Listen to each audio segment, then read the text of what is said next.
All right, OBS has got our faces, so that's usually a pretty good sign.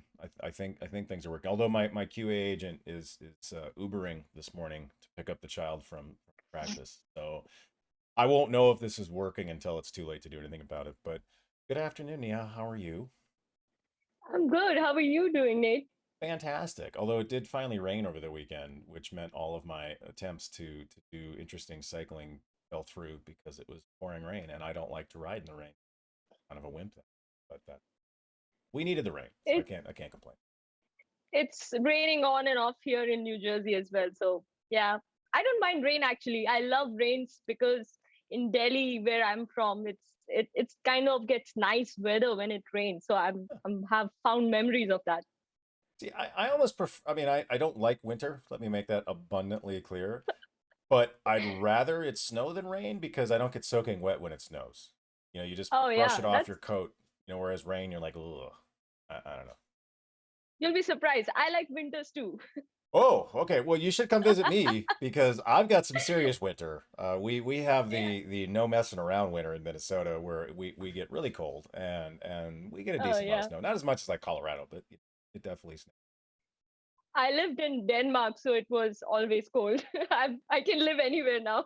You're good. You're adjustable. It's amazing what you get used to though, isn't it? Though how quickly your body adjusts to different temperatures. And I saw people the other day. It was in the mid 70s and it was humid, and they were wearing sweatshirts. And I thought, my gosh, folks, it's not cold enough to need a sweatshirt yet. And it always occurs to me, especially living here, if you need a sweatshirt when it's in like the 70s, January has to be misery for you because we're pretty close to 0, 10 degrees, 20 degrees, maybe below. I don't know what that is in centigrade. I can't think in centigrade, but I don't know. I think I always convert into centigrades to Fahrenheit because it's so confusing for me.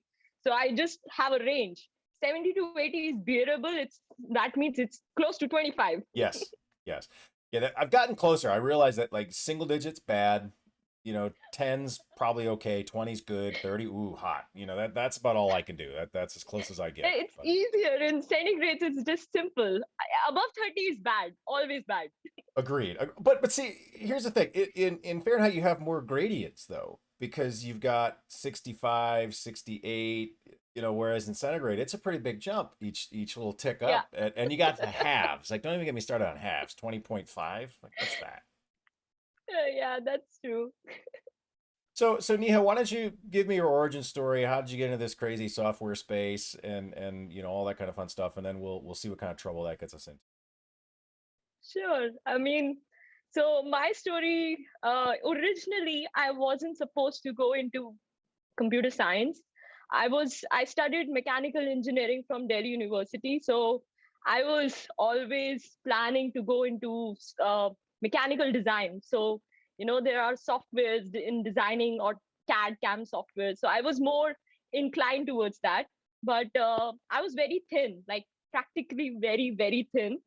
So I didn't get a job over there. I got a job in Accenture. I just took the job. I wanted a job at least to work somewhere, and I moved from Delhi to Bangalore. And just things started from there. I was just moving one place to another. I liked IT. I had, like, in high school, I had a computer science course, a language course. So it was always in the background. Like, I was programming in some things, not like hardcore, but yeah, basics. So I was trained on Java in my first job, and I just started.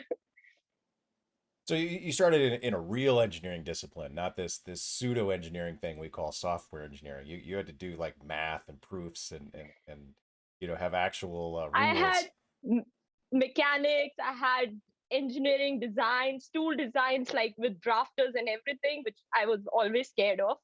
And I don't know how I was doing it there, but I think I knew from the beginning that my inclination was somewhere in programming. Sure. Uh, it just when I got the opportunity with Accenture, and I was very excited about, and it was 2008. Uh, Getting a job in India was a bit tricky at that point. So I just took anything that came to me, and I just decided that it's a leap of faith. Let's go for it. And I liked it. I mean, I went to a different culture from a North India to South India, Sure. and it was different language from Hindi to English, switching, the tone as well. So the experience was good. Difference in culture taught me a lot of things. I learned to live by myself. That was also another thing. So yeah, I never imagined before I will leave New Delhi ever, Sure. Sure. ever. And now you definitely do not live in New Delhi or Bangalore for that matter. No, no. But I worked in many cities in India. I worked in Bangalore. I worked in Mumbai. I've been to Pune and Chennai as well, just for like short duration. But and I worked in New Delhi as well for a very short while. So I was changing projects from one to another because I wanted something different, and I was like, this project in Bangalore is crazy enough. Let's go there. So I just like took some risk like that, and I was just moving from one place to another, and then I liked it. Well, that's great. And I think it's just another good reminder of the fact that there is no one path to getting into software, and I think that's something No, that's important for people to really internalize that there's a lot of different ways of getting into this space, and just kind of have to have that. I like to solve puzzles and I like to play with computers, and it kind of works itself out. yeah, that's true. Initially when I was trained in Java, I didn't know Java that much very well. And the projects that I was getting initially were not like programming, actual programming. It was more or in initial last 10, 12 years ago, DevOps was not there. So the term DevOps was made lately in last 5 years. But I was doing more of that work in other areas. But I was always curious. No, I want to program. I want to do more coding. So I kind of hacked my way into that, and I was like, no, I have to do programming because I like it. So how did that lead then into starting up a user group? I know you're part of Garden State JUG. So how did that all come into being? I actually am part of New York Java SIG also now, but it all started with one cab ride, I would say. So I think I wrote a blog about it as well. So there was one time when Chandra and Don, Chandra Guntur and Don Rap. Yep. So they are from the same company I work at. So we met somewhere at office, and I was very shy. I'm very introvert, so I'm not very good at saying hello. Let me introduce myself. So it was a very difficult decision, but eventually somehow we all ended up in one cab because we were going in the same direction. So I met them, and Chandra and Dawn, of course, they were talking about open source. And by that time, I was very curious to find a Java group where I can, volunteer myself or, go to the events or something like that. So I heard Chandra is already part of that group. So he invited me, and I thought, okay, at least there will be one friendly face over there. So I should go. And it was 2020 Feb where actually I started going to the group, and I met a lot of other folks as well. So, and it all started like I was volunteering there, and then the pandemic started, but I was still, it gave me a good kickstart. Like I Sure. was attending all the conferences.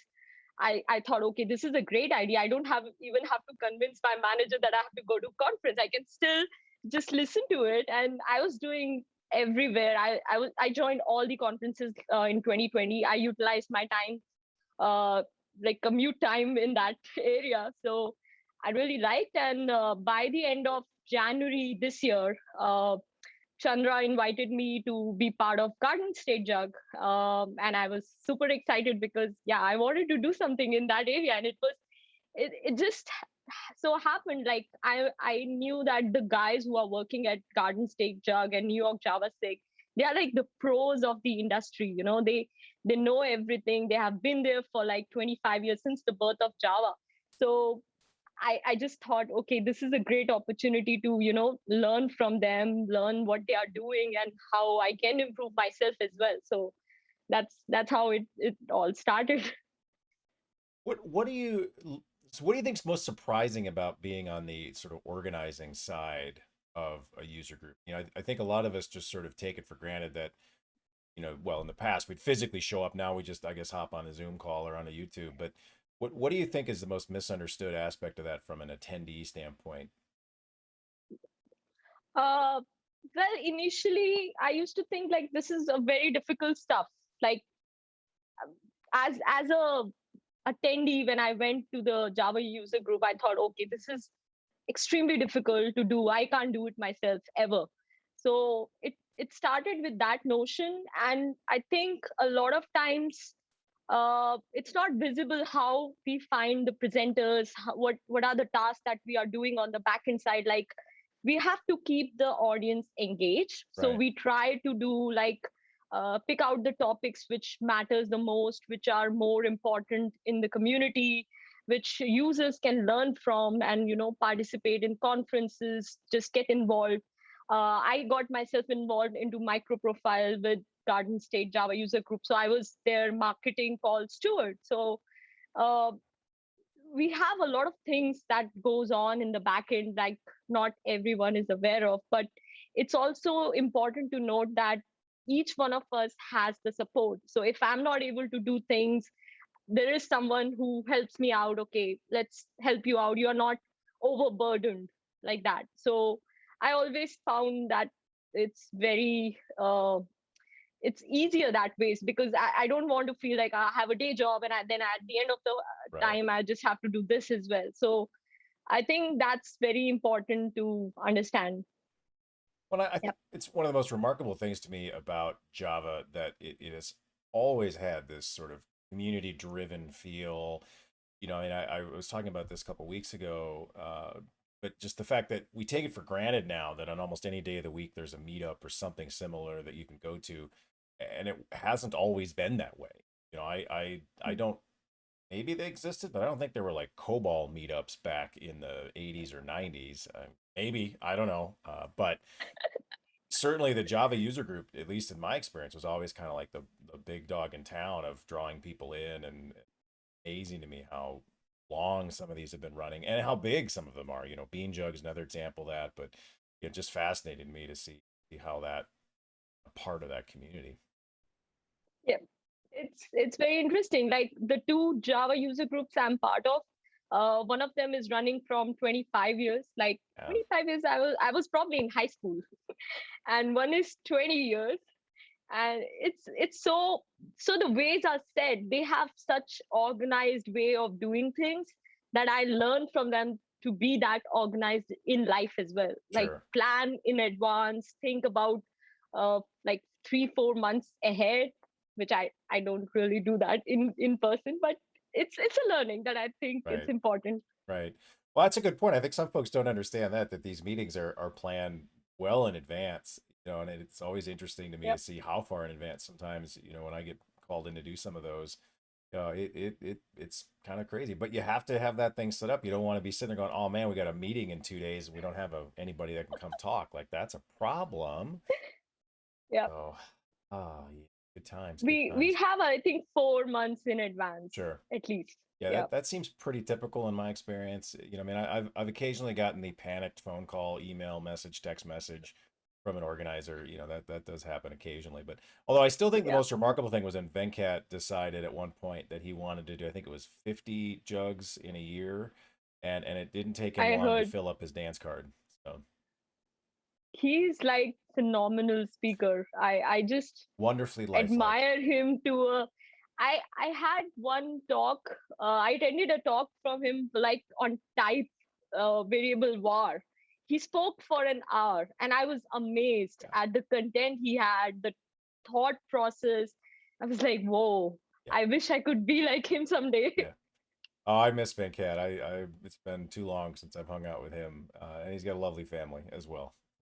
Yeah, it's amazing what he's capable of doing. I've seen him basically like open up a laptop and say, "All right, what do you guys want me to talk about?" And then he puts together an agenda, and then he just goes, and it's like, huh. Uh, I mean, there are definitely topics that I know I could jazz hands for an hour if I had to, but I wouldn't do it deliberately, and he seems to almost revel in. doing it. He's so good at it. I would need like at least 10 days preparation in advance. I mean, I'm a new speaker in the Yeah. town, so Yeah. so to speak. So I'm still amazed by how you guys are like such a pro and in speaking on the topics. Like you are not afraid. I adore Mark Heckler. He is Yeah. my guru for that. He can write code live in 10 minutes. Like he wrote a Spring Cloud stream like producer, processor, and consumer within 10 minutes, and I was like, Mark, how do you do that? What A do you lot of eat in a day? practice. A lot of A lot practice. of fun. And the other trick to that people don't always notice, and this is Venkat is world class at this. He has a bunch of expansions set up so that he types 2 or 3 characters and bloop, 45 characters, 100 characters, multiple lines of text appears. And Mhm. I mean I've done a little bit of that, and when I did it I always had cheat sheets next to me of, okay, here's what the code really is. And if you really take it to the next level, you have a recording of your demo in case things really don't work out, Yeah, which they will at some point if you live that high wire act. But I don't know. I've steered away from that just because it is very stressful, and I don't yeah, need to make my job harder than it already is. But yeah, it's the folks who do it well, Josh, Mark, Venkat, they make it look easy. It ain't. yep. But It's not easy. no, no. I know, Well, let's but switch I think they topic. Oh, have. go ahead. Sorry. No, no, no, no. I was finished. So let's rotate on to a couple other topics here. So I'm wearing a coffee shirt today because you are part of this strange coffee tribe we have on Twitter, and so I got to ask, what are you drinking today? I noticed you were sipping on something there. Uh, Today I have my Indian chai actually. Today was like just I was missing home, All so right, excellent. it's the Indian chai with milk and sugar, the Okay, regular one. okay, fantastic. Yeah, I had Blue Bottle Opuscope espresso this morning, and a crazy bag of something else showed up over. So I'm trying to figure out how to work that into the rotation. But I did get a new grinder last week.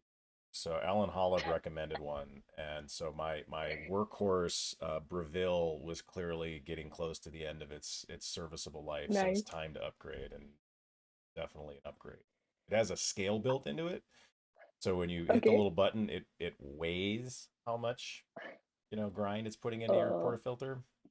Yeah, that's nice. slick. Yeah. It, I have the South Indian coffee filter, like the concoction mixer, which I mm, use sometimes. mm. But some days I'm just too lazy. I fall back on tea. And there's nothing wrong with that. Equal Yeah, yeah. opportunity caffeine consumer. I just don't trust the people who I don't drink caffeine. I just that to me is odd.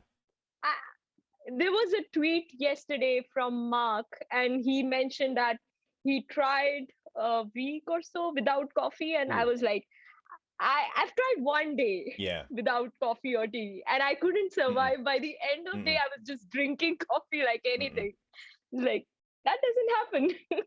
No, no. I was thinking about this actually over the weekend. My wife and I were up near where we went to school, and the coffee shop in town. It's a different name than when we were there. But I remember thinking, first time I ever went in there, I'd never had really had coffee before. And I remember asking my teacher, who we were having a class meeting there, so what should I have? And she's like, get a mocha.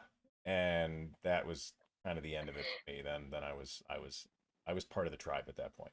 So, I went to Alaska in July, so I got a flavor from Janeu.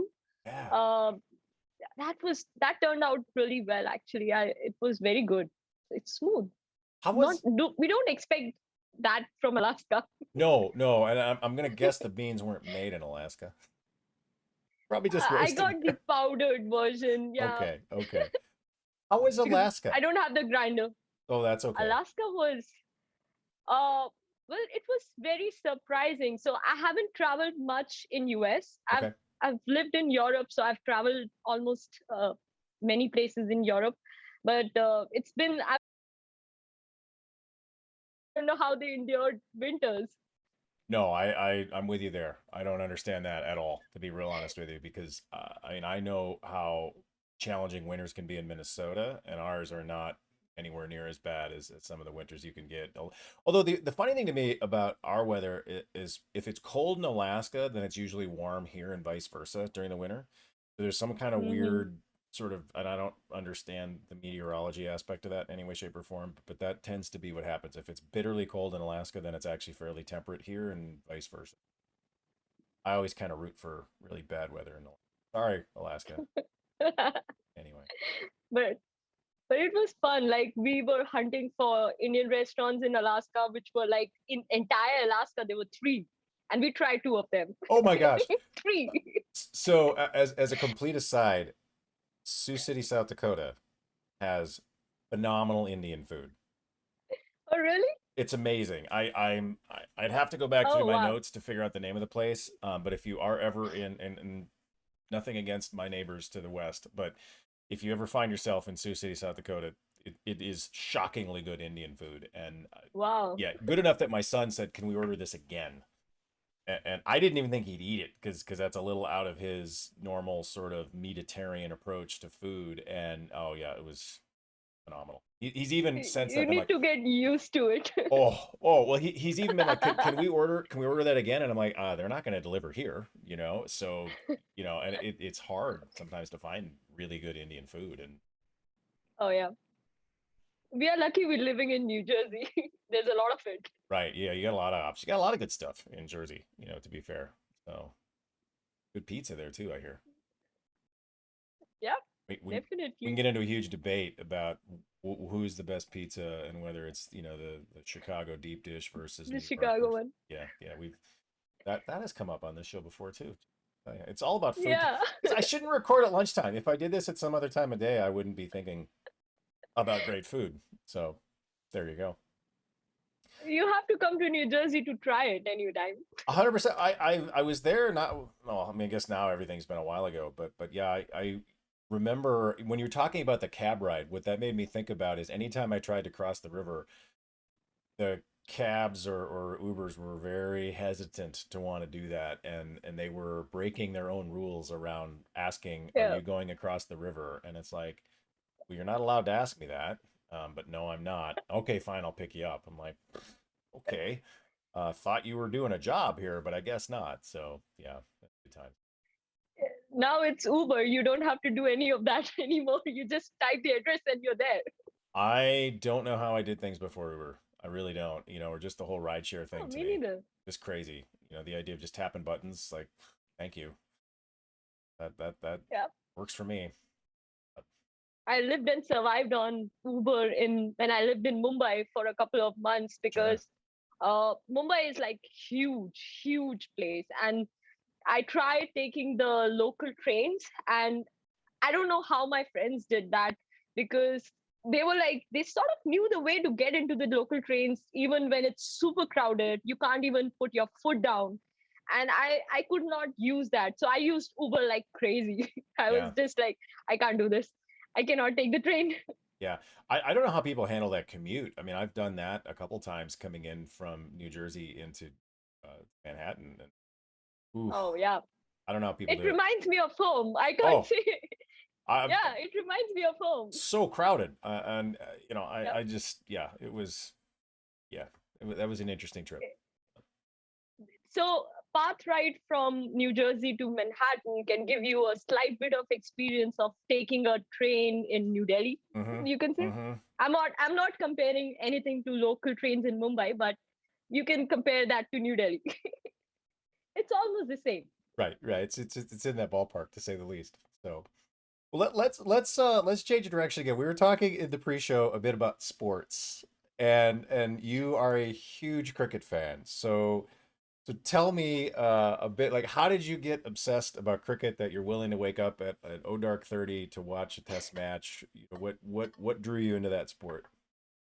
I woke up at 2 a.m., 4 a.m., and 6 a.m. because all the good matches happen in New Zealand or Australia, which is like our time zones.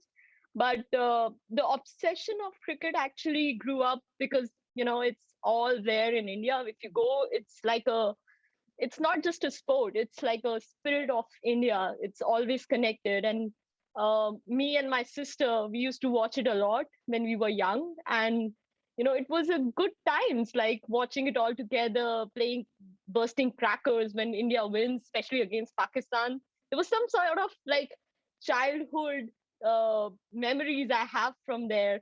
Uh, so it sort of grew the passion. I didn't know the laws that much initially. Like I just used to watch it for fun, and I played it like in with my cousins at home, and it's not the exact way of cricket, but yeah, just the home way of playing cricket. So we used to play that when we were kids.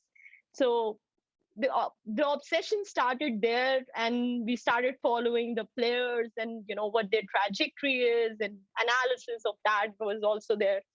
I left cricket, watching cricket, for a couple of years in between, because some or the other things, work wise, and you always need, I feel like you need somebody to watch it with you so that Sure. you can blabber about Yep. things. So when I lived alone in Denmark, I didn't watch it that much, although I used to follow it, like what's happening, that you have to know what the results are. But when I moved to US, my husband is like heavily obsessed. So we have we got so much to talk about cricket, so we watch it together, and it's like a event that, okay, this series is coming up, let's do some analysis, let's talk about who's playing well, who's not playing well, and what will happen. So it started with that only. Now, there's a couple of things I want to circle back on. One, you said breaking crackers. Did I hear that right? We used to burst crackers when we win. Okay, is It it was a thing in India okay? in I think early 90s. I'm Yeah. unfamiliar with that. Okay, all right. And that's a celebratory thing? We take do we crumple the crackers? Like, I mean, or is it just like a No, no, bursting crack, like lighting the crackers, and oh, just the gotcha. firecrackers and There we everything. go. There we go. Got it. Yeah.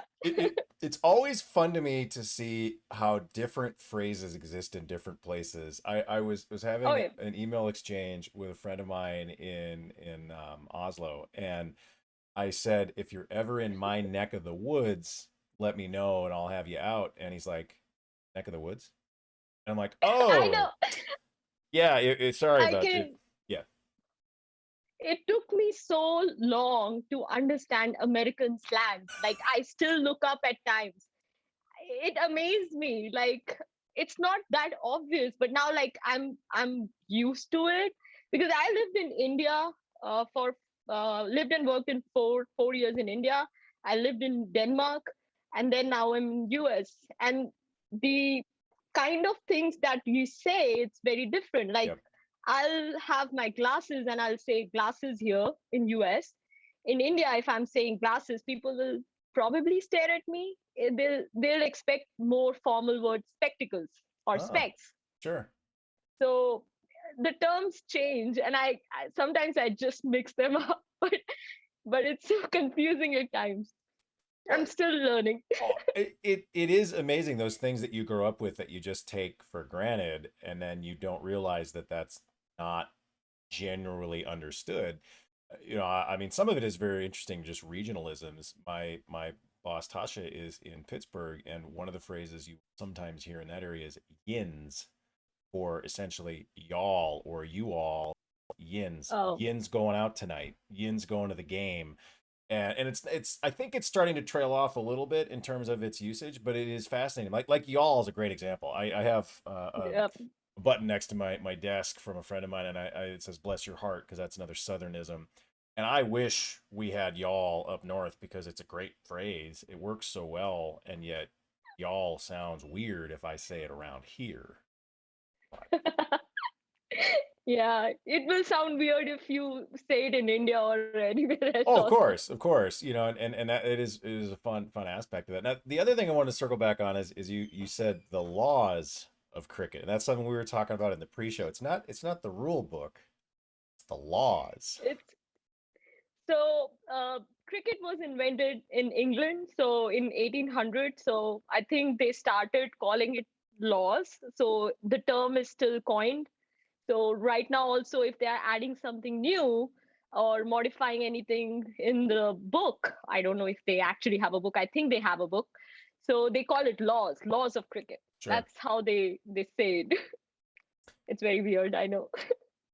I mean, the rules of golf are short. I don't know. There's like 28 of them or something like that. But it's the decisions about the rule of golf that is the ginormous book of. Well, right, I know the rule says this, but what about this interesting edge case? It's a lot like software that way, where the edge cases are where all the interesting things are. Yep. That's the same thing with cricket as well. Like there are many edge cases where we don't know what to do, so they are trying to, like, if somehow they have a 50 overs match and the rain starts to fall, how will they decide to cut short the overs and somehow, manage within the time? Because the time is something which they are very particular about. If the match is to be played by 9 to 6, they will follow that time deliberately. They will not extend the game because a lot of things dependent on sunlight and Sure. the player's ability to see the ball. So they follow the time. So they have to cut short the over. So now they have a actual mathematical equation by which they actually calculate this is how much you need to win the match for the rest of the overs if you're cut shorting the overs. It's very interesting. See, now that is part of cricket. I have tried to understand cricket a few times, and I think what So we'll have to. that's the advanced course. Right. So you and I will have to do like this exchange. I will teach you about American football. You can teach me about cricket, and then because I think that's what it takes. Is you need Yeah. to really sort of invest with someone who understands it. But the fact that matches can last that long, and I that would even be kind of almost short. Like, should we be doing this for like a week, and then let's take a tea break, and let. I mean, just thinking about this from most of the sports that I've played or been around, you warm up, you go do it, and you cool down. And the idea of that being done over the course of hours and hours and hours is a little bit of a head scratcher. And how is that like as a spectator? Is the other thing I'm curious. Oh, I think in my lifetime I've seen one live cricket show Okay, in New Delhi. Uh, I didn't like that much because it's such a big stadium, you can't see. You sure, have to be like probably near the field. And secondly is like it's much more fun to watch on TV, like with cozy bear and right, popcorns and with the commentary going on. Because even if you don't understand cricket, the important thing is the commentators will help you guide through it. sure. So that's how it actually keeps it on interesting. So that's why I never have really even thought of going to a cricket stadium and watch it, because it's how who will sit that long? I can sit on my sofa for that long, but That's not fair. on the cricket ground. Well, and you can get So up and go run an errand or do a little laundry or something else. It's not quite that commitment. yeah, sometimes it's just like because it's an odd timing during the day. Sometimes I just play the cricket match and do my work and attend the meetings as well and decide and I watch the score. Hmm, So it's easier that ways. hmm. Yeah, some sports But are excellent in the background sports. Baseball is perfect for yeah, that. Baseball you can have on while you're doing other something else and it doesn't matter. And you hear, oh, there was a hit. Oh, okay, cool, something happened. But yeah, watching baseball, I've never quite gotten my head wrapped around. but it's also interesting. I know that we can watch it in the background. For cricket, at times it's so interesting that you have to watch from the moment the bowler balls the Sure, ball, it hits the pitch, because it will swing this way or that way, or it will go straight. It can go anyways. So it's very unpredictable, the mindset of the bowler and the mindset of the batsman. But I'll try to give you a refresher course. yes, So please. whatever I know about cricket, I'll tell you. So, first of all, there are three formats, most commonly known as Test cricket, which is the oldest format, which runs for 5 days. And in 5 days, there are two innings for each team. Every team has 11 players, and we'll talk about the teams as well. But for format wise, there are like the second format is ODI, 1 day international, which runs for 50 overs for each team and goes on for like 8 hours. The third one is the T20, which is the newest format. It has been running for last 10 years. which is very new. And that has 20 overs for each team, which means the game goes on for 2.5 hours. So that's like the shortest and most interesting format.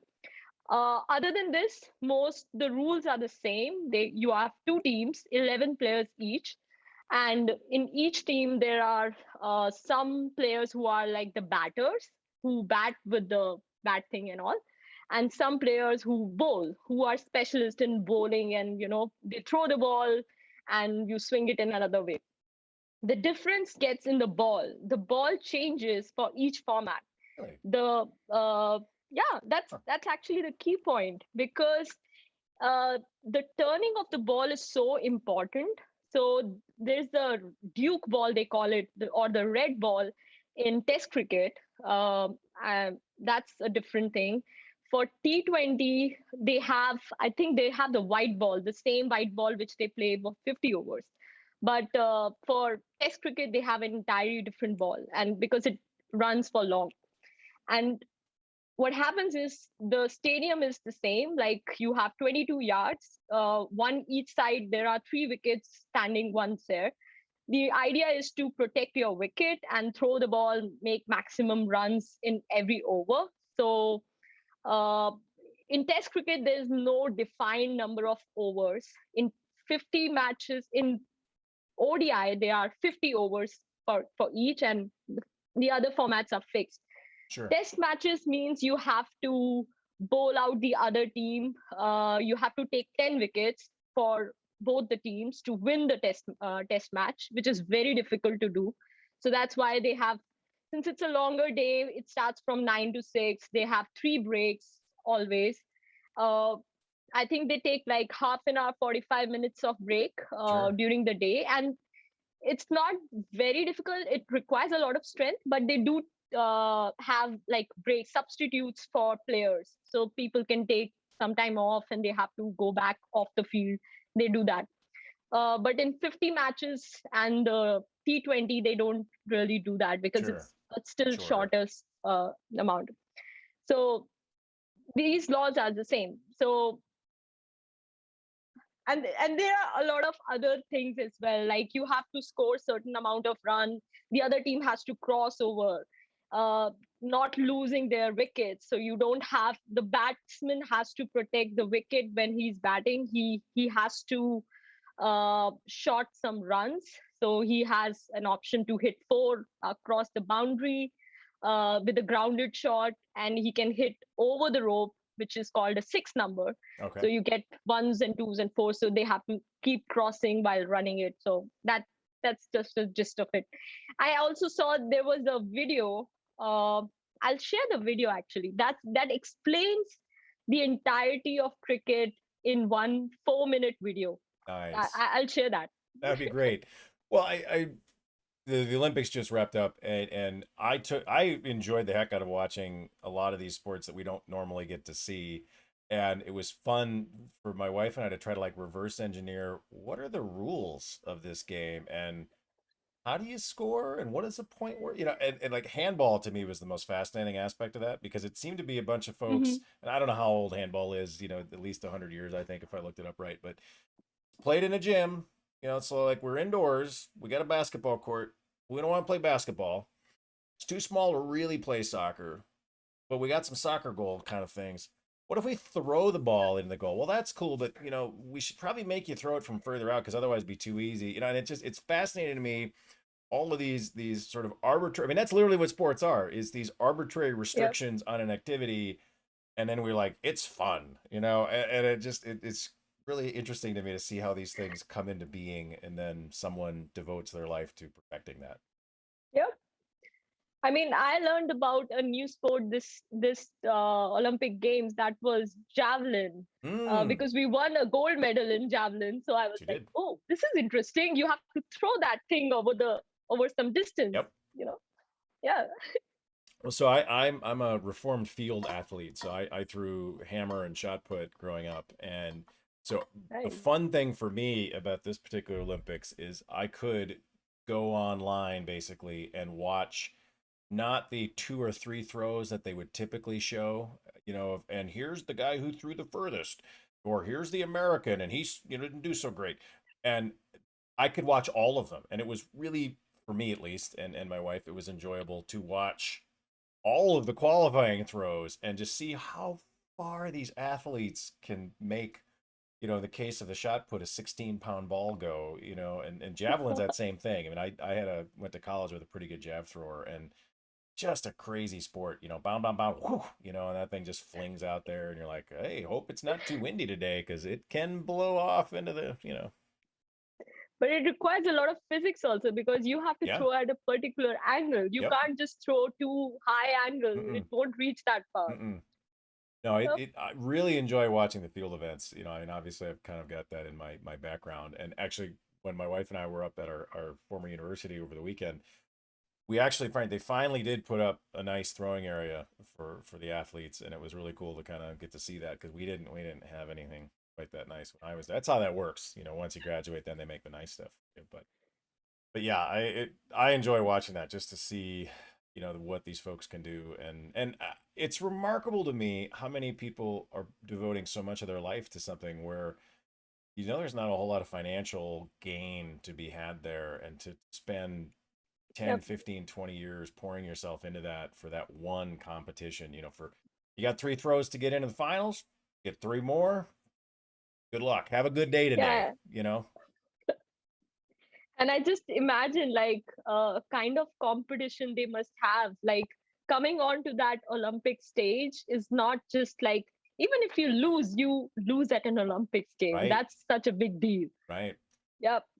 It was really fun to see some of the throwers that were having personal bests in the Olympics, and I trying to comment to my son that that's something you can be proud of, to know that you did the very best you could at the highest level, and even if you come in 8th or 15th, but threw the best you could. That was the furthest you've ever thrown, Yep.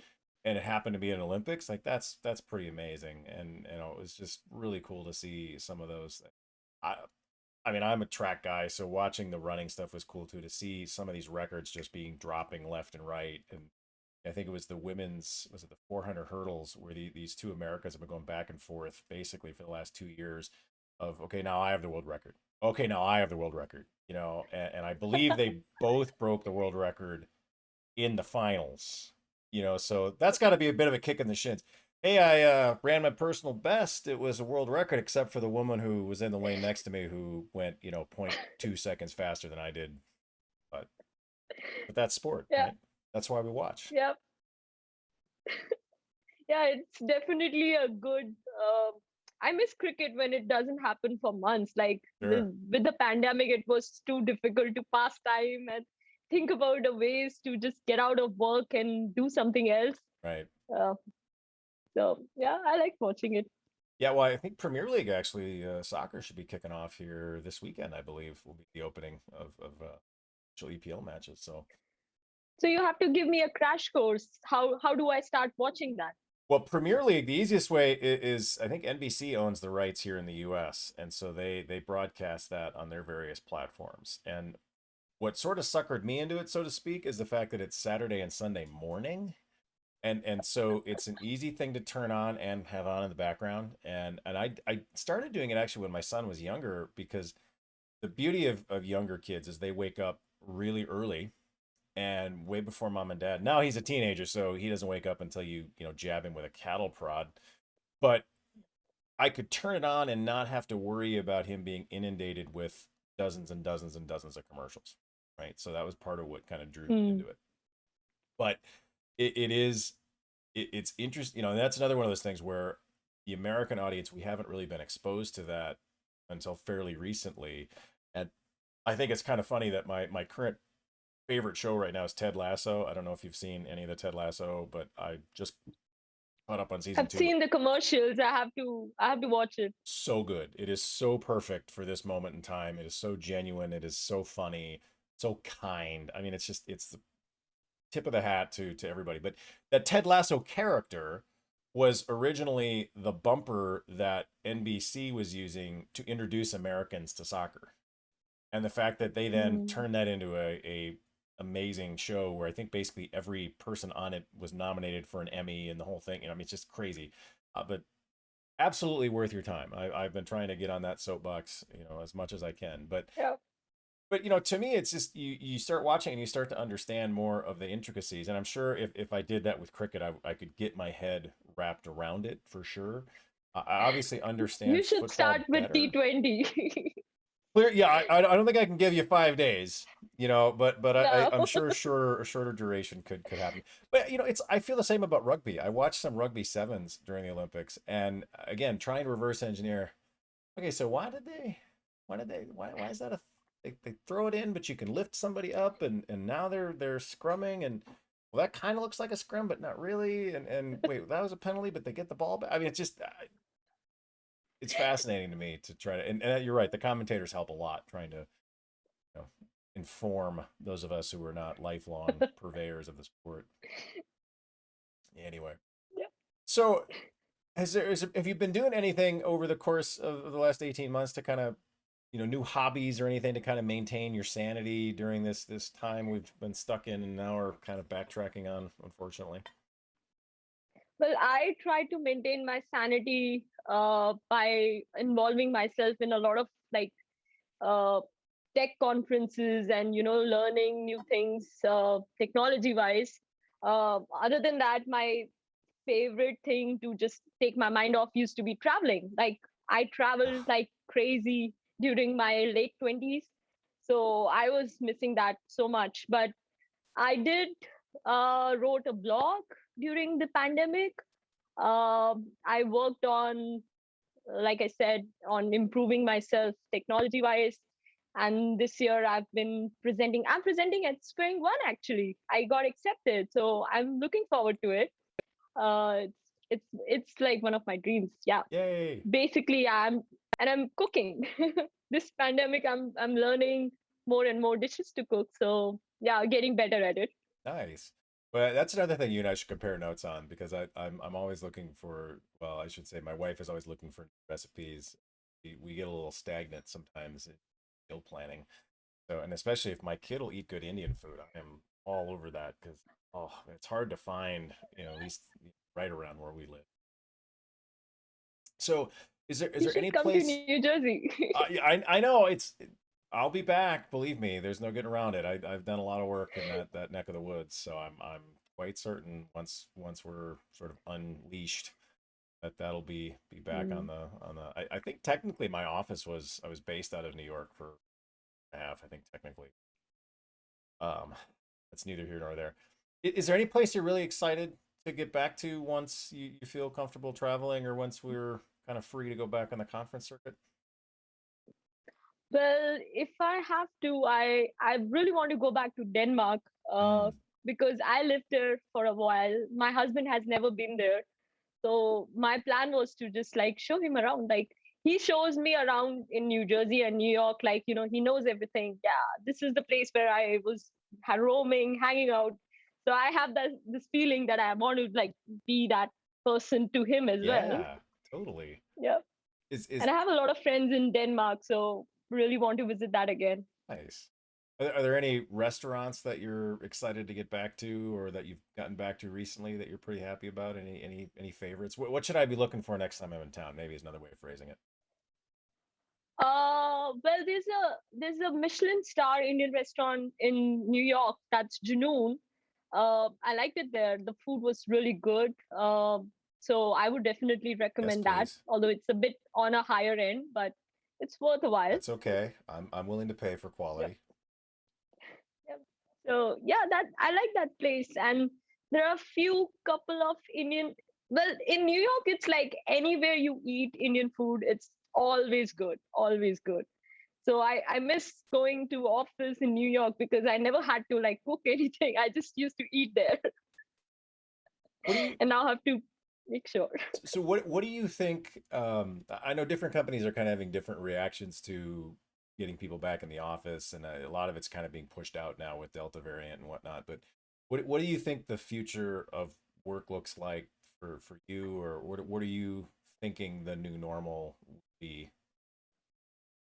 Well, I'm actually torn because at one side I really want to go back to work because I don't like sitting in one room and not having colleagues to talk to. Sure. And it's a bit dull at times, it's not really productive as well. But at the other hand, like working in New York, the kind of crowded it gets, and commuting is like one thing I'm very scared of. Sure. So I don't know how that problem is gonna solve. Otherwise, I would not mind going back to work and see my colleagues again.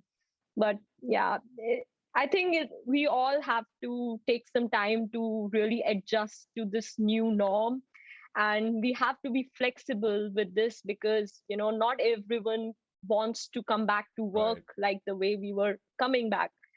So it has to be like somewhere in between. I guess that's how it's going to be. It won't be exactly the same. That I know for sure. That's never going to happen. But I just hope we get over this soon so that we can at least go back to more than 50% of normal. Yeah, Yeah. I'm thinking about this because I realize the start of school is getting closer and closer by the day, and I was frankly thinking in June. I was more optimistic in June than I am now, and I'm going to be very interested to see sort of what the fall looks like, what that all being. I don't know. I just feel so bad for the kids. Yeah, Like for them, for us, it's still like we are focused on things, but they're losing their childhood. Like they're born to play with the other right, kids. Like especially, I know my nieces and nephews in New Delhi. They were hit with almost a second wave, and yeah, everyone was trapped in the house for days. No one were able to get out of the house, and I feel really bad for the kids because they're not even vaccinated. They right. don't have that yet. uh, for them, it's such a bad phase, like being able to study or at home with Zoom. No, I don't want my childhood to ever be like that.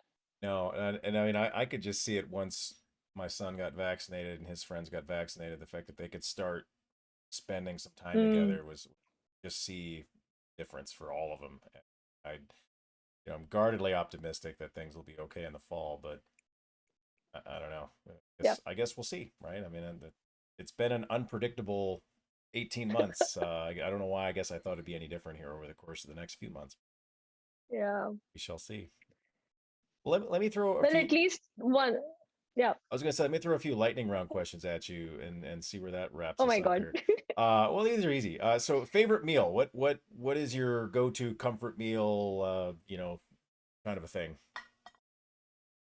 Dal makhni. That's I am from New Delhi, so I'll give you all the favorite foods of New Mm, Delhi. That's I grew up with that. I could eat that every day for a month. nice, nice. It's Yeah, not easy to prepare though, but sure. it's like the comfort meal. That's fine. Make somebody else make it. There's nothing wrong with that. I didn't say you had to make it, but all right. This is one that's right at our wheelhouse here as coffee drinkers. So coffee, espresso, or tea? Oh, I'll go with tea. Okay. Although I do like espresso, but Okay. I'll go with tea. All right. That's perfectly fine. How about pie or cake? Depends which pie. What's your favorite? I mean, a lot of different I'm kinds of crazy pie. about blueberry pie. Oh,